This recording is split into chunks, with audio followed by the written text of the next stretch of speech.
Did you know it's possible to teach your dog to relax on command? Here to tell us about the place command is Elena Miller, owner of Dogs Unleashed Canine Training. Elena, thanks for being on the show. Thanks for having me. So first, explain to me, what is the place command? The place command is basically a crate without walls. So the dog can sit, he can lay down, he can chew a bone, he can turn around, he can stand, but as long as he doesn't leave that designated place. And usually a place is a bed or just something with a designated boundary. And how does the place command benefit the dog? It allows the dog to be more integrated. So like if you're having a lot of people over, you can have the dog in a place and not have to worry about whether it's picking up food or bothering someone. It teaches the dog impulse control and just teaching it basically calm on command. Does the dog like this command? Yeah, usually they love it. This is Blue, by the way. This is going to be our demo. Yeah. So Blue likes to be in the place command. Yeah. Yeah, and if you're doing it on a consistent basis, usually they'll just go onto their bed or whatnot anyway. So it teaches them that it's okay to be bored. They don't have to be running around, sniffing, bothering people, chewing on something all the time. They are allowed to relax and just like hang out. All right, I like that. All right, so if somebody at home right now is like, oh, I gotta teach my dog that, how can they start? Okay, so you're starting on a leash. Everything that you teach is on a leash so that you can help guide them. Okay. So all you need is just a regular collar. It can be your buckle collar, it can be a slip collar, whatever, and a leash. You can use treats if you need to or if you want to. I'm using this cot. A lot of times the cot is easier to start with because it has the, it's higher up, so it has a more of a designated Now, boundary. is a cot like that, is that expensive? No, this one you can get on Amazon for I think like $20 or something like that. So you got your leash, you have your collar, whatever style you're using, and you have your cot. Yeah. So what or next? bed. If it's something that the dog if it's something new, like you just got a cot, I would let the dog just smell it first. All you want to do is just lead the dog over and say place. Good. Blue's had a little practice. Yeah, but even, but initially you're gonna just lead the dog on, and you can do that a couple times before you put a word to it, just leading the dog on a couple times, letting them come on and off, getting them comfortable on it. If they're a little bit nervous, I don't put the command to it yet.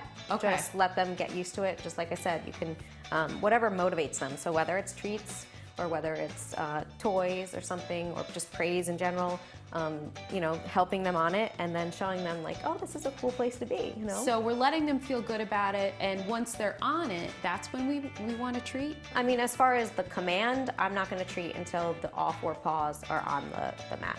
But if you're just introducing it, like I want to just go in steps, so if they're a little bit nervous, just going near it, you can say yes and give them a treat or praise like that, and just working towards it. So if the dog touches it, yes, and then asking a little bit more, slowing, so a paw on it maybe, yes, and then you can treat. So once they're comfortable now, like say they're just hanging out on it, yep. Now what? So initially when you're teaching it, it's going to be very short. So obviously Blue has practice, that's why we're leaving him there. You don't need to say stay or anything because it's built in. Okay. So you want to make sure you also have a release word. So that can be break, it can be okay, it can be free dog, or something like that. It can be anything you pick. It just, and that can be for regular. You can use the same one that you use for regular obedience. Usually the easiest is just okay. Okay. But you're just guiding them on place. Waiting till they get all four paws on.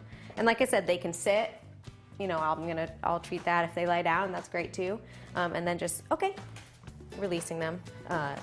As you get used to it, or as you practice more, you can start distancing yourself from the cot. So saying like, place, and I stopped a little bit sooner before.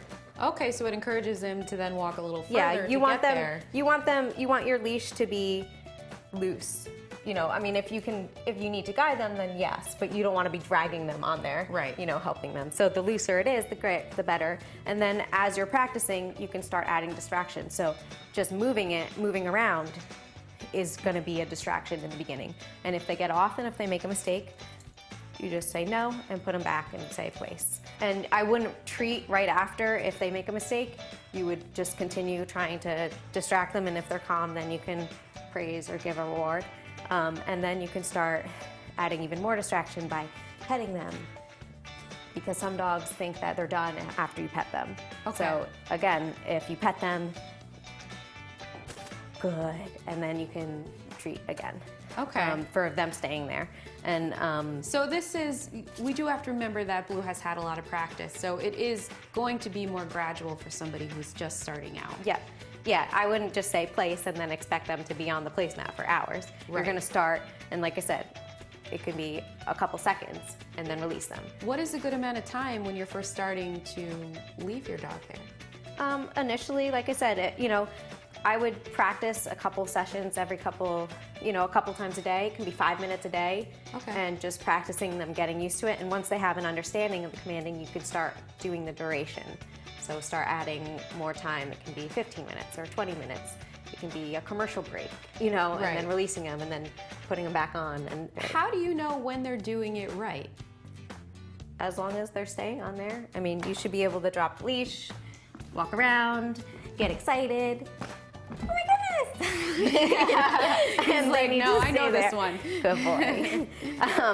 And another great use of it too is if dogs are rushing to the door, if they're used to rushing to the door when there's a doorbell or something, you can use the place command to help with that. So have someone help you. I mean, initially you're going to just teach them the command and practice that. And then once you get to the point where you're adding distraction, if you have a helper, you can have the helper go to the door and either knock on it if that's what gets them, and then just put them in a place. Okay. So then if if they're in free mode and they're not already in place, if they hear that, put them in place. Hear that, put it in place. And after so many repetitions, they're gonna learn once they hear that, they automatically go in place. And that's obviously down the line with lots of practice too. Right.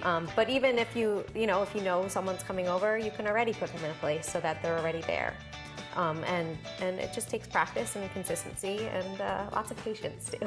Well, definitely a trait that I would love to master. So, Elena Miller, thank you so much for the demo today and for being on the show. Thanks for having me. If you'd like to get in touch with Elena of Dogs Unleashed Canine Training, feel free to visit her website, her Facebook page, or just give her a call.